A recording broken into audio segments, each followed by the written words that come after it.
बादशाह हुकूमत करता था। वो अपनी दौलत से ज्यादा अपने इंसाफ और रहम दिली के लिए मशहूर था। इसकी सबसे बड़ी ताकत इसकी समझदारी और रियाया की खुशहाली थी। एक दिन बादशाह ने भेष बदलकर शहर का दौरा किया। एक तंग गली में उसने देखा कि एक गरीब किसान का बैल गाड़ी से भाग गया है और दो दुकानदार आपस में बुरी तरह झगड़ रहे हैं।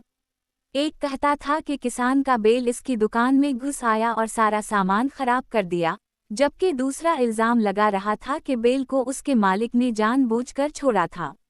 दोनों ने बादशाह के सामने मुकदमा पेश किया, मगर कोई गवाह न था। बादशाह ने एक लम्हे के लिए सोचा और फिर किसान को हुक्म दिया कि वो अपने बैल को आज़ाद छोड़ दे। जैसे ही किसान ने रस्सी खोली, बैल सीधा भागा और एक तीसरी दुकान के सामने जाकर खड़ा हो गया और इस दुकान के मालिक को मोहब्बत से देखने लगा। वो मालिक सबसे खामोश बैठा था।